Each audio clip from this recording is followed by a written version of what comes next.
Good morning, everybody, and welcome to Living Astrology with Janet Hickox. Grab your cup of coffee or your tea, sit back, and let's chat about what is going on in the stars above us today. And it's Monday, the beginning of a new week. It is the beginning of the go signs, right? We have all planets in forward motion at this point in time, even though Uranus is still kind of hanging stationary. I even checked Mars this morning, still hanging a little bit stationary, having moved just a few minutes forward. But everything from here on should be picking up speed. That's a hallelujah from where I stand because things have been slow, right? They had been sort of being held back by various planets that were in retrograde. So now for the next 3 months, at least, we have all systems go. And that means that we are primed and ready to take action. Action is required. Now, we're going to talk a little bit more about that when we get to the Human Design New Year, Gate 41, which is where the sun is located during this period of time, and how that plays into all of the energy of this new beginning with the new moon, and then the new beginning associated with the Human Design New Year and the Chinese Lunar New Year, and with all of the planets now going forward. So, but first, let's talk about where the moon is starting out our week.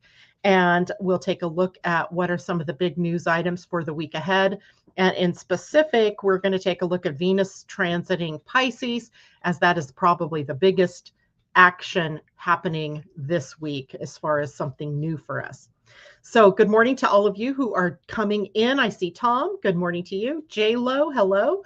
Christine Buckingham and Pam, you're back from your vacation, I guess, right? And Amy D, can everyone see me and hear me? Oh, I'm here. Tom, since you're there, can you tell me? Yep, you see me. Do you hear me though?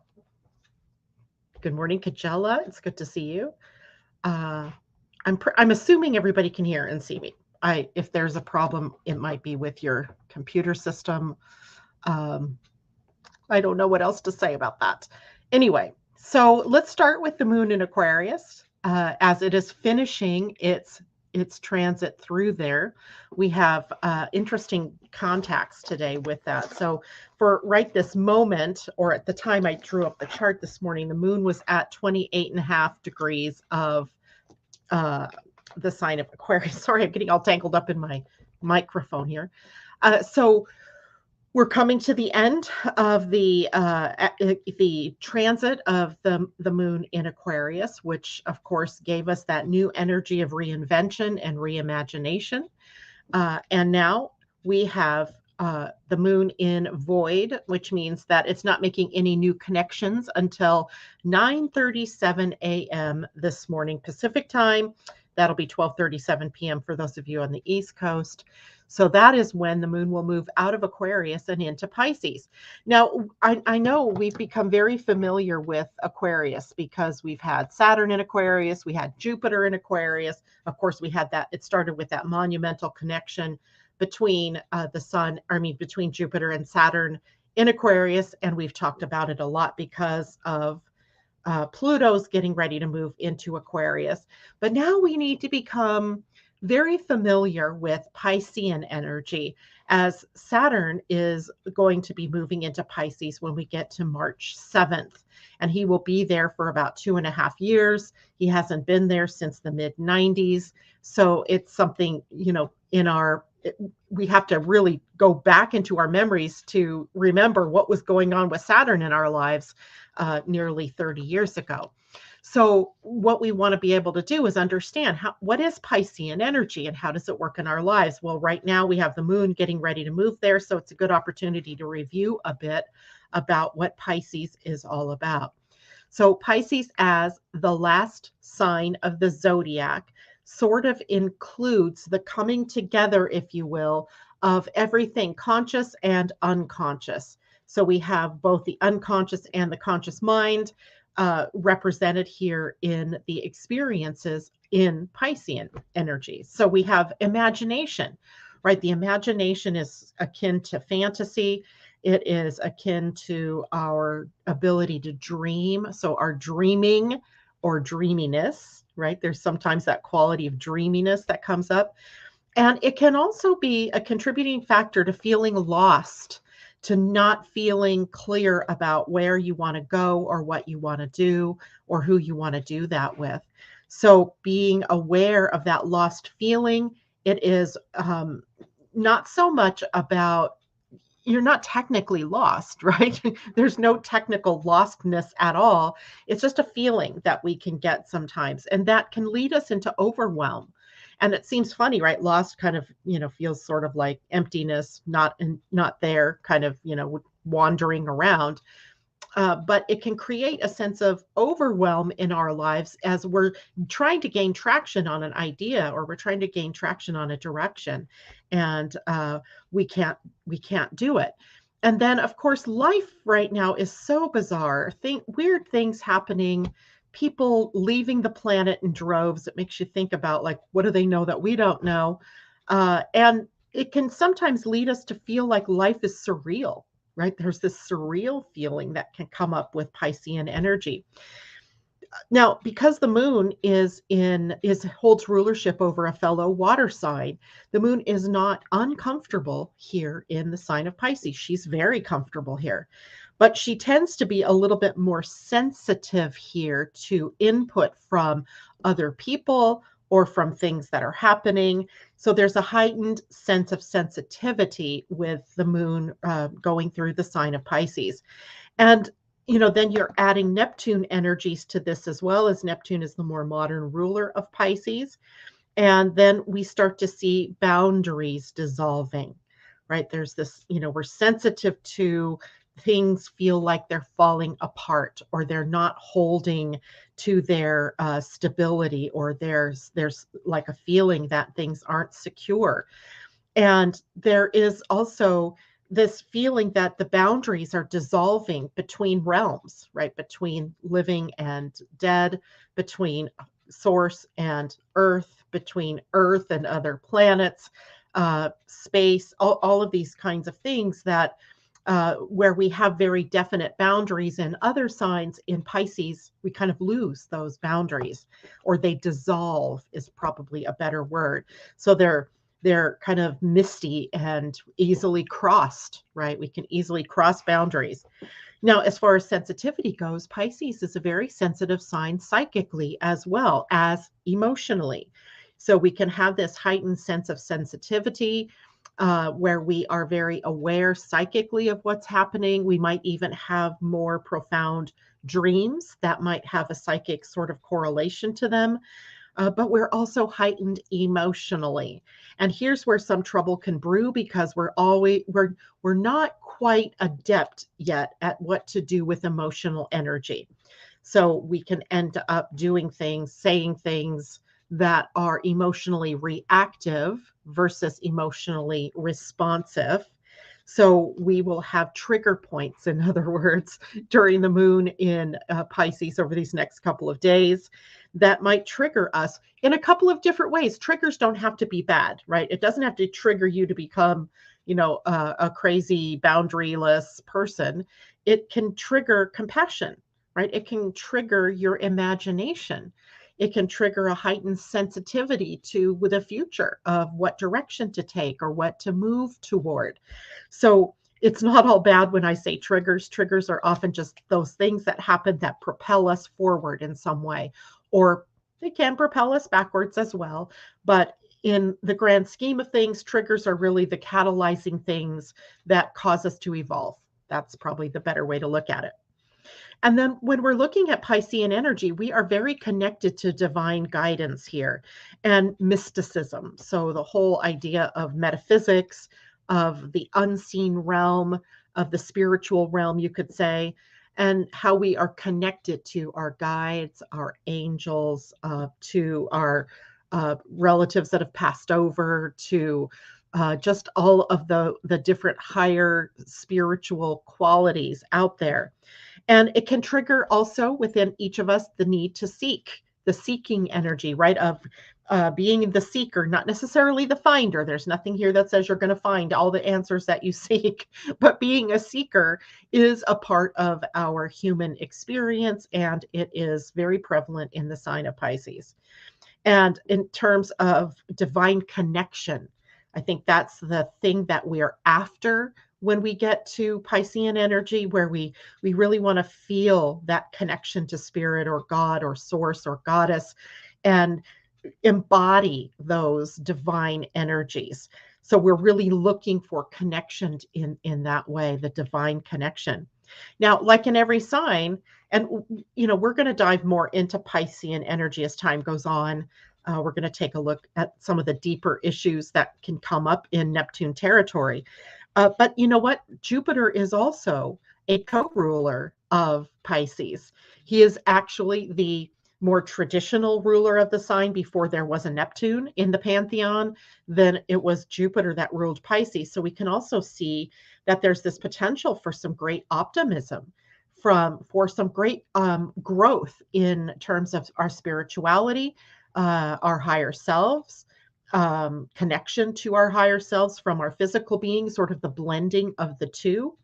And that's a really positive thing if we look at what both planets can bring. Neptune in its lower state can bring us that sense of overwhelm and anxiety, of that dissolution, of disillusionment, of disappointment. But in the higher realm, it can be unconditional love.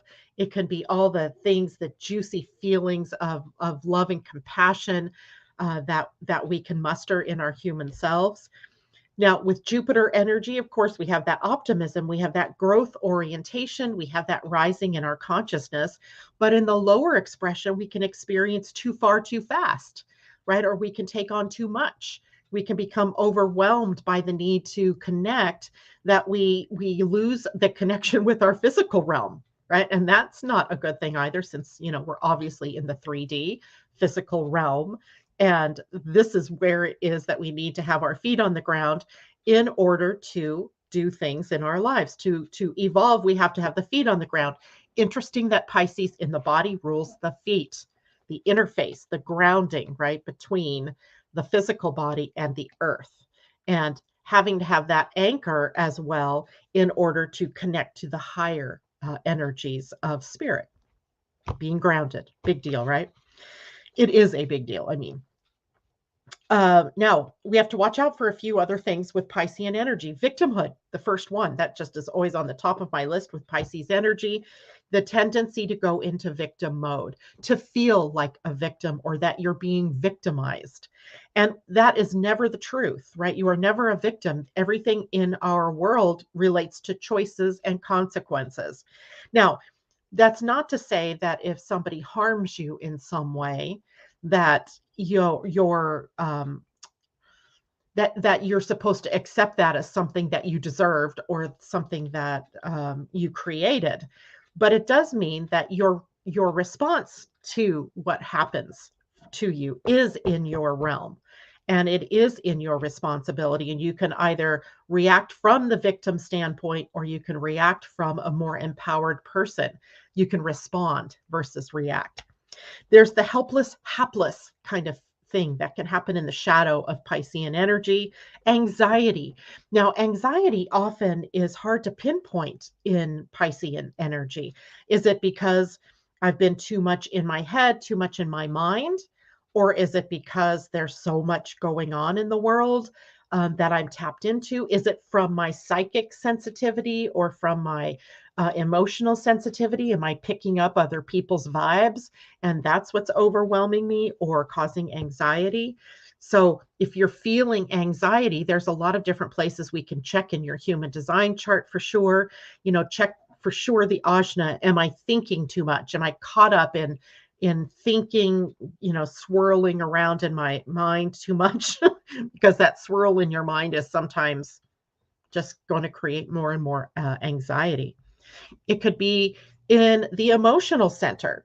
The anxiety in the emotional center comes when we're feeling a lot of emotion and we don't know what to do, or we're being emotionally barraged by other people who also do not know what to do with their own emotion or how to keep to their own emotional stability. So lots of opportunities for anxiety. And if you're feeling that way, then remember it's something that's coming up. It starts within with the trigger from outside, creating it within and taking a look at, well, what does that remind me of? When has this happened before in my life? What is that anxiety related to? Really doing more of the deep dive on your own behalf rather than looking outside of you to create a victim state, right? Where somebody else did something and that's their problem. They started it. They created this for me. We also have to avoid surrendering our power to others in Pisces energy. That's a much longer conversation because as soon as we say surrender, there's a lot of spiritual bang for your buck in surrendering to your higher power or to your higher knowing, but not so much when you surrender yourself to other people. Or to their will or to their ways of thinking. So that one can make for a slippery slope that actually can impact all around your human design, all around your astrology. So surrendering to others, not a good plan. And then as well with Pisces, we have the whole addiction scenarios, right? Where we can, try to mute the harshness of our world through drinking, through drugs, through gaming, through watching of TV, through our devices and all the things that we do on our devices, through sex, through gambling, through food. So a lot of opportunities here for us to take a look at our addictions and our addictive behaviors, right? So now that is just an overview of what the moon brings us in Pisces. We can look deeper once we start to get closer to Saturn moving in there, because Saturn brings his own brand of fun, of issues to the game of whatever sign he moves into. And I want to encourage all of you right now. Remember back in the Astrology of 2023 webinar, we were talking about the ending of Saturn's transit through Aquarius and what is the gift that you're being given through the last traces of his transit in the sign of Aquarius. And that might need some contemplation time. You might have to stroll backwards a little bit to back into 2020, December 21st, 2020, when he first moved into Aquarius. And remember, that was the day he conjuncted Jupiter. So something big was being laid out for us, each individually, but also as a society or as a culture. And what was that? And then having gone through these almost 2.5 years of the movement of Saturn through Aquarius, what's the gift that you're left with, right? What is that? And that may take, like I said, some contemplation, looking back over time, looking through the struggles, what happened in your lives over that time, and really wanting to end this transit, which you have all of February in front of you still, and 7 days into March before Saturn moves out of out of Aquarius and into Pisces. So start the contemplation now. Start looking at the high side. What did I experience? What was the stability that Saturn was bringing to me? What was the future orientation that was being brought to you through the sign of Aquarius? All right. Any questions about that? Certainly feel free to post them in the comment section. Good morning, Amanda J. It's good to see you. Christine Buckingham says, seeing and hearing you. Awesome. Thank you. Kajella, all good on my end. I love it. Good morning, Debbie Tibbetts Tumiel. It's good to see you out there this morning. Okay, so let's take a look ahead at the week. What can we expect as we start moving forward? Well, literally, as soon as I say it, all hell will break loose, but it's a fairly quiet week. Astrologically, there's not a ton of big things. I mean, I think certainly going from the new moon for this month, having had first Mars turning direct, and then we had Mercury turning direct, then we had the sun moving into Aquarius, we had the new year, the new moon, the new lunar new year, the Chinese New Year, but as well the human design new year, and then Uranus going direct. Looking at all of that, this week is mild by comparison. So we start today with the moon. That's the biggest news of the day, is the moon moving into Pisces. And tomorrow we have a sun sextile Jupiter connection, and that's a positive one. There's nothing, I mean, the only thing I could say there is to, make sure that you don't promise that you can do more than what you really can do, right? That's the problem, I think, when sometimes the sun and Jupiter get together. We feel sort of this, pump of power, this pump of optimism, and we might tell people that we can do things and we really can't, right? Or it ends up we can't deliver. So don't overpromise. Don't try to, take on more than what you can physically, mentally, emotionally achieve during this period of time. So moderation, right? Moderation. But for the most part, the sun and Jupiter work well together, and remember, Jupiter's in Aries, and Aries is a seed planter kind of sign. It is also ruled by Mars, so it's activated and action oriented. And the sun is the force of our common personality at this moment in time. How are we looking at ourselves? And we're looking at ourselves right now through Aquarian lenses. And so that really does show us that, we're reinventing ourselves perhaps, or reimagining what's possible, looking at the world through possibility lenses. And that is, I think, another good thing about the sun coming into that sextile with Jupiter. We can see the possibilities, just don't go for the gold. Start planting the seeds, right? You want to plant the seeds. There's plenty of time when Jupiter gets to Taurus for you to cultivate and bring something to life, right? Right now, we're just laying it down, saying, okay, this is where I'm going to go. This is what I want to do. Tom, everything in moderation, including moderation. Exactly right. Exactly right. Wednesday, the moon will make a move into Aries. And so then we know it's going to join up with everything in Aries. Right now, that would be Jupiter and Chiron and Eris. So it can be a sort of bump energetically. It can bring up maybe more confrontational energies or conflict type of energies. It can bring up where we're, trying to speed ahead. So moderation there as well. Take your time. Take your time. We can be patient. One step in front of the other, one foot in front of the other is what's necessary. Now, on Thursday, we have Venus moving into Pisces. And she's the first inner planet to be in Pisces, right, for this year so far. And the inner planets, of course, are personalized, right? There are personal experiences of the planets. Now, Venus is actually what in astrology we call exalted in the sign of Pisces. Exalted means that she does her best work in the sign of Pisces. She really blends the best of love and romance and affection and our values and our ability to tap into abundance in this sign. So starting Thursday, we have this really good energy of what I call rainbows and unicorns, right? We tend to, with Venus in the sign of Pisces, we see through colored lenses, not through black and white or even gray, right? We tend to see the kaleidoscopic scene of colors. And that means the kaleidoscope of possibilities in love, right? Through the lens of love. And this is a very highly romantic energy. Interesting because she does not leave this sign until after Valentine's Day. So we have the goddess of love and affection and romance in the sign where she's exalted because of her connection to love and romance during Valentine's Day.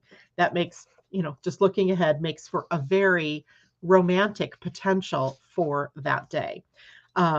Love is all in this sign, right? This is all about love, the higher expressions of love, the, person to person love, the spirit to person love, the, spiritual love, all in this particular sign. We forgive easily as well when we have Venus moving through the sign. It's almost like we can see the truth of the interaction between us and that other person or that event and ourselves. We gain understanding about what its meaning was for us, or about what what did we learn from it. There is also seduction in Pisces energy. So being seducible, meaning you can be easily seduced, or you can be the seductress, um, be the one that's doing the seducing. And it can be leading us into romance and love, but it can also be getting people on your side to in some way benefit you and other people. It could be related to business. It doesn't have to be just related to relationships like love relationships, because there's bigger relationships. There's other relationships, not bigger relationships, but business partnerships, etc., also fall under Venus's purview. So we want connection. Again, there's this connection. But it's also very compassionate love that we have with Venus in Pisces. And it's longing for something that may feel elusive or hard to satisfy. That may be more apparent for those of you who are not in relationships, but really are desirous of being in relationships. So it can trigger that feeling of something's missing in your life. And something that's missing might be that romantic relationship. And it can even feel like it's hard for you to even satisfy that need or that desire. Certainly, over the years that we had COVID to deal with, it was not something that we could actually do very easily or readily. But now things are, a little bit more open, and maybe what you can find yourself doing is being more willing to go out and to connect with other people in a more social way. Venus in Pisces blurs the boundaries between you and me, right? We can easily cross over into other people's territory, not necessarily in a territorial way, but, pushing ourselves into their lives, or them pushing themselves into our lives. And of course, with Venus in Pisces, Venus, because she rules money, we still have this connection to abundance. And it's possible that abundance comes from unexpected sources. You don't see it coming, right? You go to do your taxes, especially if you're in the USA, and you think you're going to owe, but unexpectedly there's some credit you qualified for and money comes in. It could be money coming in from any number of places. I just wanted to check and see where Venus is by gates during this time. She starts out in her transit of Pisces in the gate 30. And that 30 is the gate that is about passion, right? It's about drive for getting what you want in life. It's not so much passion that's romantic, but it has a sort of romantic edge because we can romanticize our imagination and our desires, right? Sometimes we can desire something we really want, and the universe doesn't necessarily bring it to us, or it doesn't happen. And is it because we're being protected from something that really isn't what we want, or is it something that we're not doing to achieve it? So we have a lot of different things that can come up with the gate 30. But right away, she moves into the 55. And the 55 is a gate of abundance, right? It's my dragonfly. It's the dream of the dragonfly that we can, with imagination, draw ourselves up and transform through the need and ability to change. So it does bring up an element of faith, because the 55 really triggers the need to have faith that if you're looking for a relationship, or you're looking for love and romance, that if it is meant for you, it will never be withheld from you. If you're looking for the flow of prosperity, it is never going to be withheld from you, right? It all is predicated on what steps you're willing to take, right? To achieve love, to achieve abundance, to live from a place of self-worth, right? It requires us to take steps. Then she'll move into the 37, which is a gate of family, a gate of connection with community. And then she'll move into the 63, which might trigger us in some way with self-doubt, It is about taking off blinders and really seeing truth, being discerning of what's really true and not just falling prey to what people want you to believe is true. And then as she ends her transit, she'll be in the gate 22. Actually, she won't end it at 22, but 22 is the gate of grace, uh, understanding how emotional energy works, that it's moody, that if you're feeling bold and feeling good and extroverted, that's a great time to take action outward.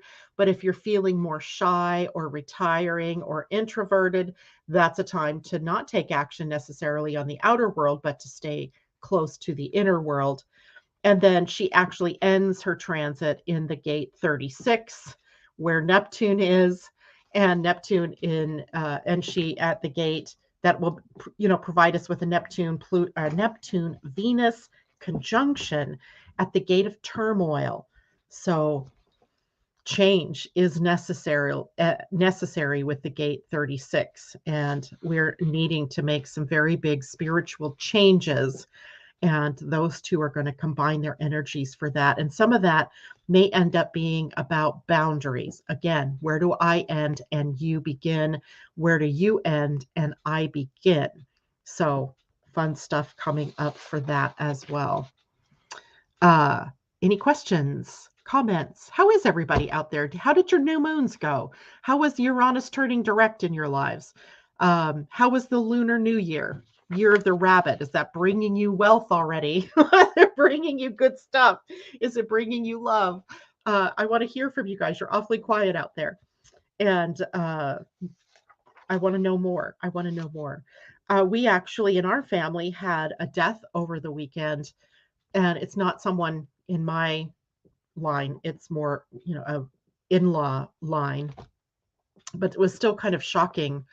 A young person, fairly young, not even, I'm not sure if he was even 40 years old yet, passing away unexpectedly and shockingly, right? It was kind of shocking in typical Uranus fashion, right? He's very stationary at the last degree of the sign. I mean, the last degree that he would be in his retrograde. And yeah, we were kind of shocked by that. What can I say? It's part of the shocks that keep happening on the planet, right? Everybody kind of coming and going, and things happening that seem out of our control and unable to be really understood in the context of our humanness, right? Why would that young of a person be taken away from the planet just when we really need that sort of youthful energy here? So hard to understand, but a lot of things happening also in the positive, I'm sure, in people's lives as we are now able to take that next step, right, to move forward. And maybe that was his next step forward, right? Maybe his next step forward was a spiritual one that he could only take by transitioning from the planet into spirit form. So hard to say, but we just have to move through whatever it is that shows up for us. Now, I wanted to talk today about more about the Human Design New Year. And, we can't look at the new year without looking at the gate that it begins in, and that is the gate 41. Now, everybody has a gate 41, and it's on the root center of your chart. And the root center, as we've talked about before, is the pressure to take action, to move outward and upward, right? The energy wants to move either out toward evolution, which would be through the spleen, through emotional awareness out to the emotional center, or up to the sacral for action, right? Or beingness. So any of the energies that are on the root center, they provide us with opportunities to move toward some kind of higher expression, the next level, if you will. And isn't that what a new year is, right? It's usually hope, filled with hope, with aspirations or goals, things that we want, the ideas that we want to, put out into our lives, possibilities, right? It's all about possibilities. And the Human Design New Year, beginning at the gate 41, holds the energy of imagination.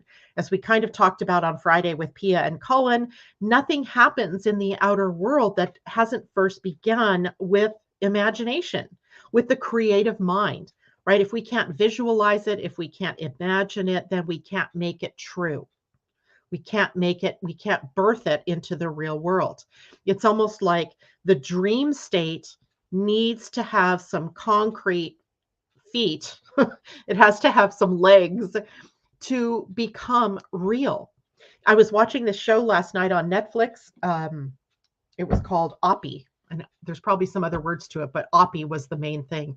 And it was really all about the Mars trips, the rovers, Spirit and Opportunity. That's where they got the name Oppie. And the long vision that one person held. I mean, many people probably held the vision, but this one person who held this vision of going to Mars, and not just going to Mars, but being able to explore it, right? And he had sent, I don't know how many proposals, I think he said, to NASA about funding a rover type vehicle that could fly to Mars and then be on the planet and do exploration, right? Bringing back samples or, analyzing samples of things right there in situ. And he kept getting turned down, right? But he still held the vision. He held the vision and he kept putting in the proposals. He didn't give up. This is such 41 energy, right? Being able to hold a vision for as long as it takes to make it so, right? To make it real, to bring it into reality. And it is sometimes the fantastical. I mean, he started, I think he said 1979 was when he first had this vision. And think about that. How many years, how many decades ago was that, right? And holding on to that vision, never giving it up. And this show is all about how they developed those rovers, how the challenges they faced, and how they, kept true to the dream, and the dream became a reality. No, it is not Elon Musk, not him at all. He came in much later in that dream. This was, not a well-known man. That he would be in NASA circles or in space circles. I'll have to bring that back to you another day, Christine. Sorry, or just watch the show. You'll see him. It was his dream of going to the planet that, and he kept putting in those proposals to do that. Elon Musk came around later, and not that he didn't have a dream to go to Mars too. Lots of people out there with different dreams that are maybe similar or the same. But this gentleman held this dream until it became a reality. And that, my friends, is what we need to do now, right? What is it that you're holding in your imagination? What is it that you're holding in your highest goal that you want to experience, right? What do you want to experience? Because the gate 41 with the new year is all about using your imagination. And the imagination is to be able to experience the world through possibilities, right? And then honoring your dream or honoring your hopes enough to do what's necessary to fulfill them. So many times we hold the dream, right? We hold this dream or this idea, but we're not taking action on it. That's more the negative or shadow energy of the new year, or of this gate at the new year, is that we have the vision and the dream, but are we willing to do what it takes? There's always that question. Are we too much in fear to take those first steps?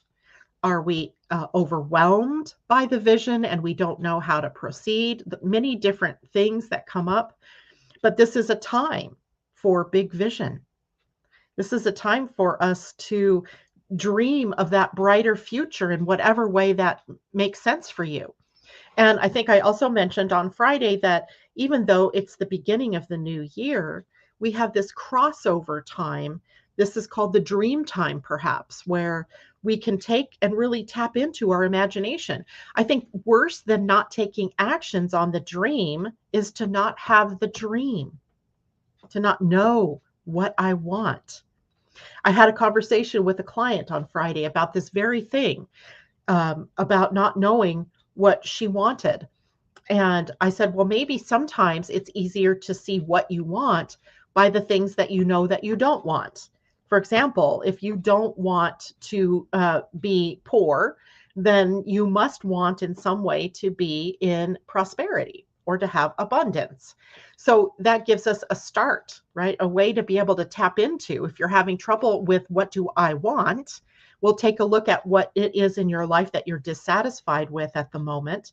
That would give you clues. Remember when we were talking about manifesting blueprints, and I said that we're not all designed to manifest in the same way. Well, part of the manifesting blueprint is about, are you designed to see best what you want through contrast, or are you best designed to see that what you want through similarity? That's a big key component. And, literally half of you are going to be one way and half of you are going to be the other.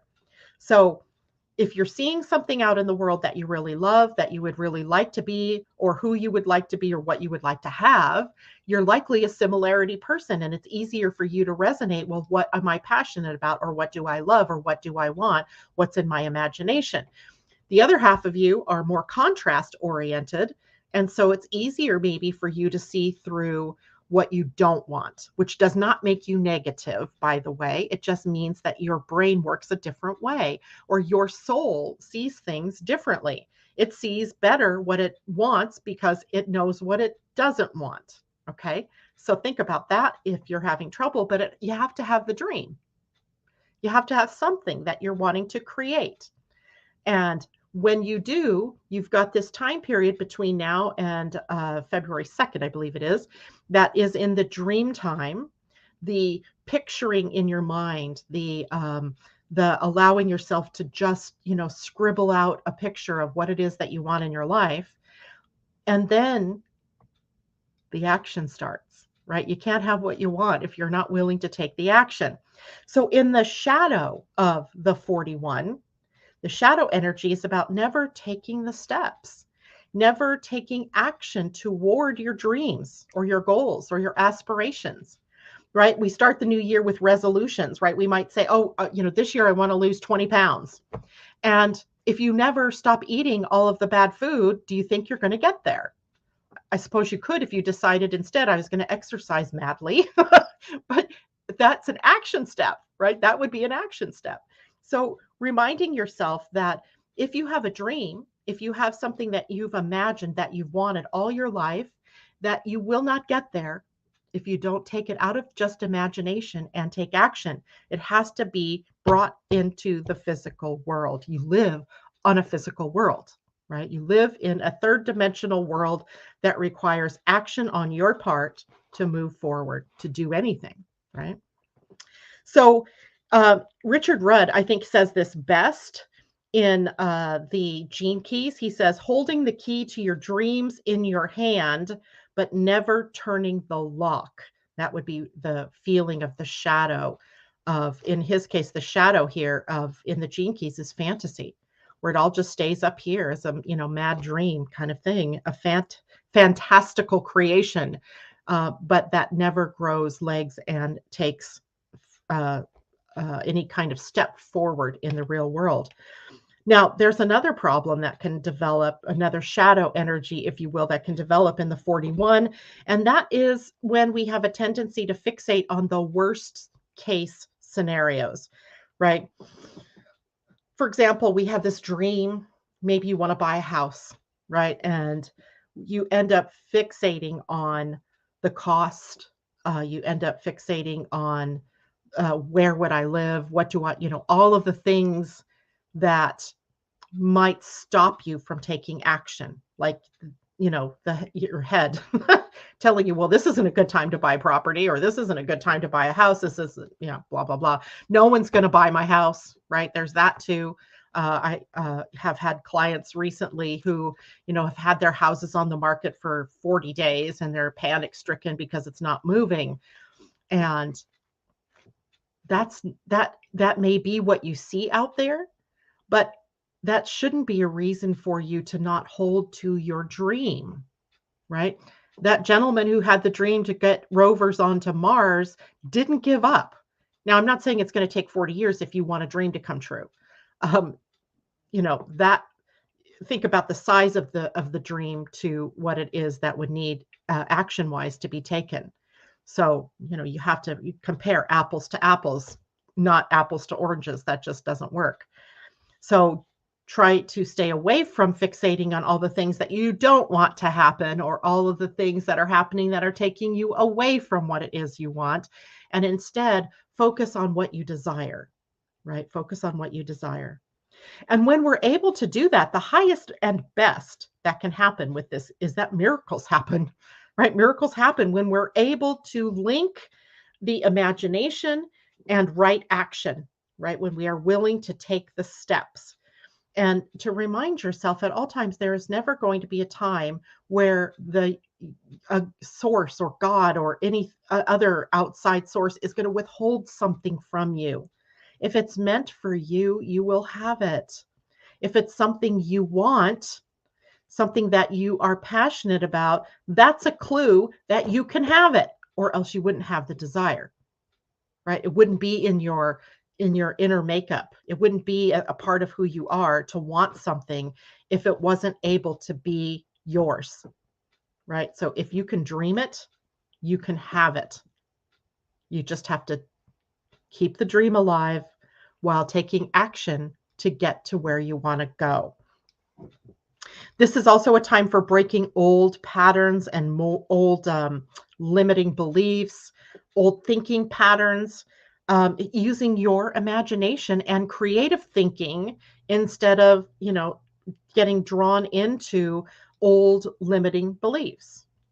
And then there's something else interesting in this. This could be a whole session or a whole class webinar in and of itself, and that is about enoughness versus not enoughness.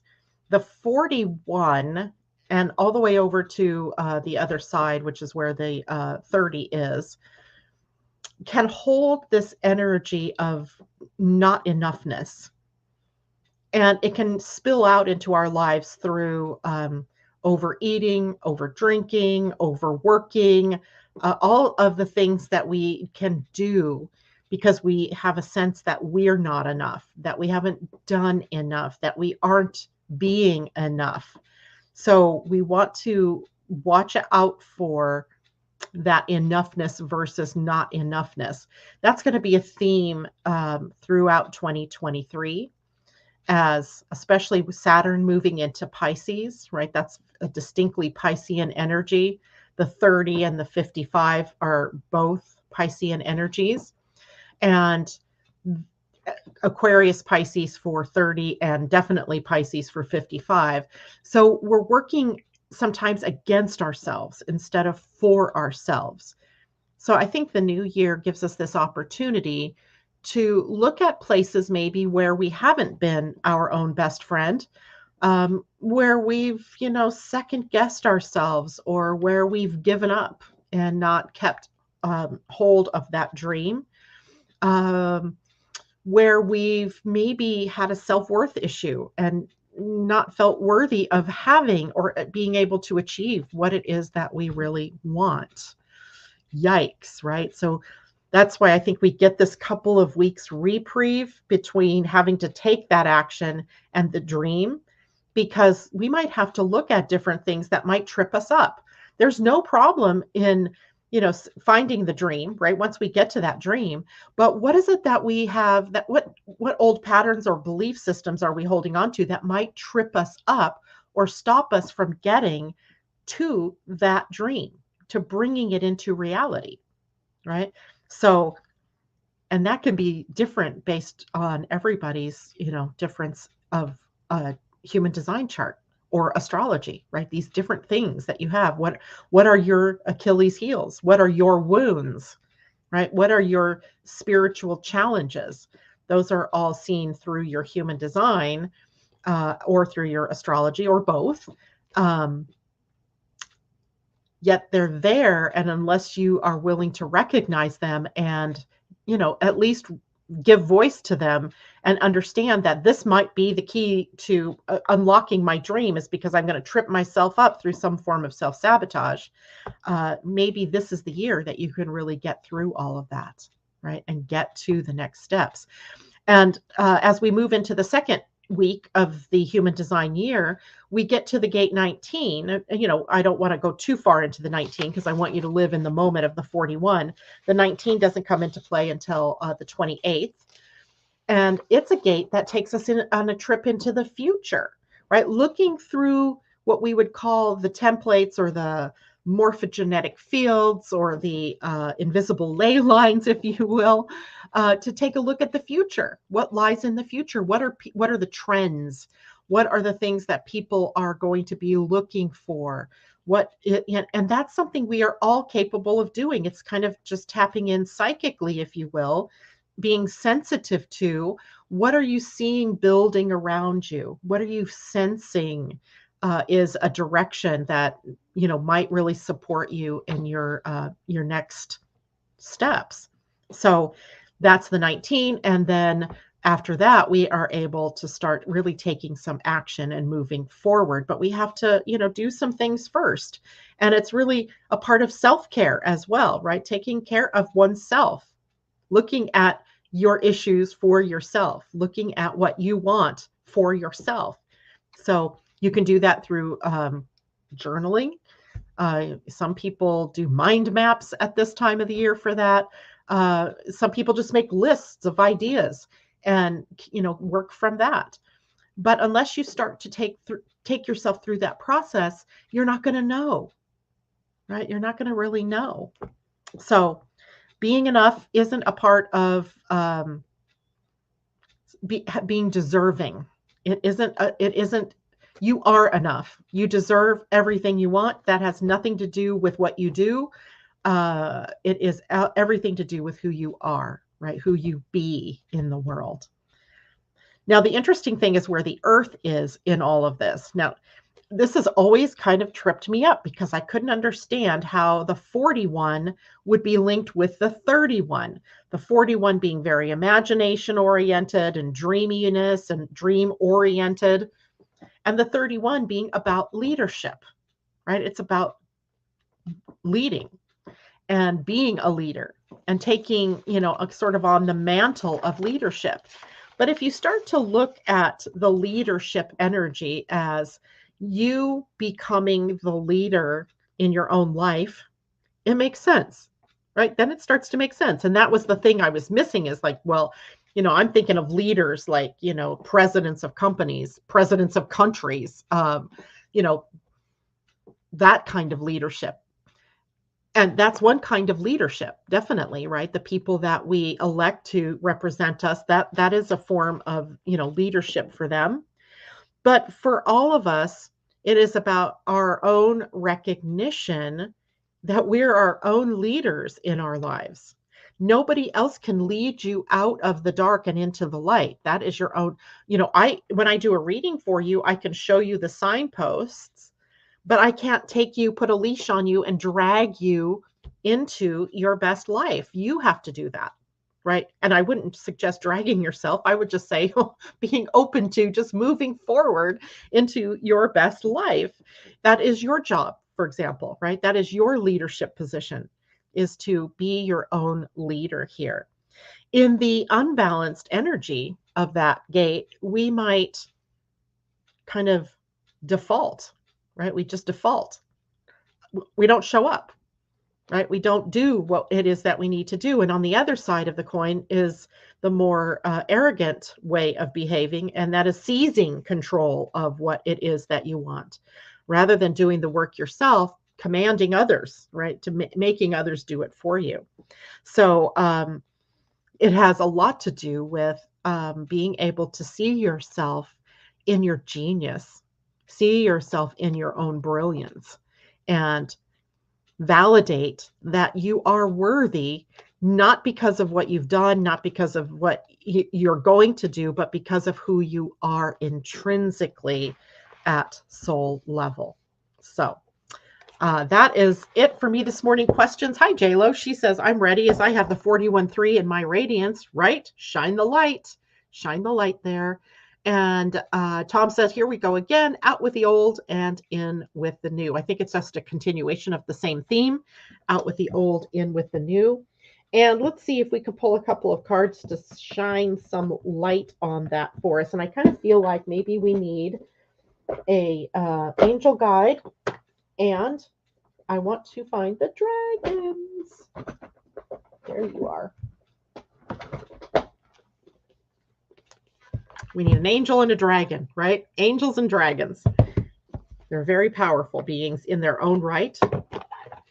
Dragons, I always feel like, are connecting us with our passion. So I think that might be helpful.